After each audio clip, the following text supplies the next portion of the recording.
Holy Spirit of God, God the Father, God the Son, God the Holy Spirit, Holy Trinity, one God, guide me for your greater honor and glory, because without you, I am nothing. Without you, Father God, I can't do anything. I thank God for letting me make video for His glory. Thank you, Lord. Hallelujah. Yes po. For me, every second of my life is a gift, a grace, a blessing from God. Without my good Papa God, I am nothing. Opo. Thank you, Father God, for your holy presence in my life. Opo. To all my brothers and sisters in Christ po, dyan dami akong naririnig na hindi daw nila naririnig ang boses ng ating living God, ng ating good God. Opo, patunayan ko po yan sa inyo. Kaya nga lagi ko sinasabi na, thank you, Father God, for your holy presence in my life. Opo, Papa God is faithful to His words. Jeremiah 33 verse 3.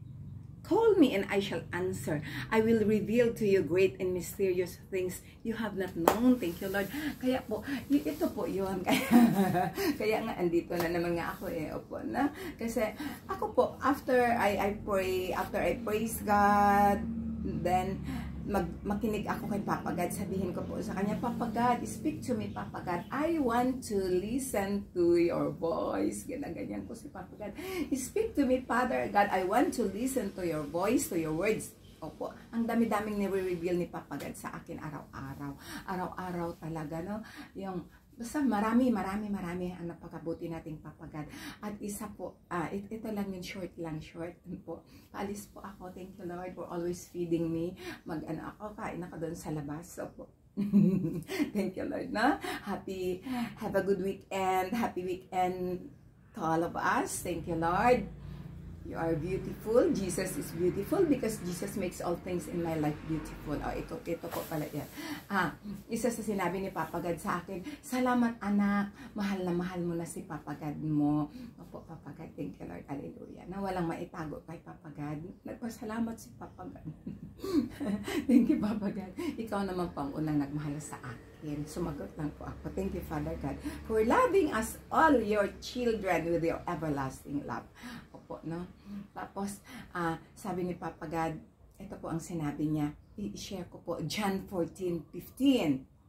Yun sabi ni Papa God, if you love me, you have to obey my will. If you love me, you have to obey my commandments. Yun po yun. Simple lang po masyado yun. Kung totoong mahal natin si Papa God, so we have to obey His words. We know His words. No? We know His commandments. Basahin po natin yan nasa lahat. Before po ako tiningnan ko muna, nag-create ng video, tiningnan ko talaga yung in-instill ni Papa God sa mind ko, yung John 14:15. And totoong-totoo, opo, if you love me, you have to obey my will.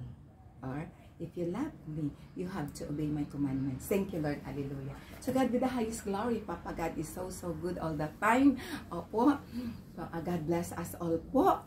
Happy day, happy life, because Father God loves us. Thank you, Lord. Hallelujah.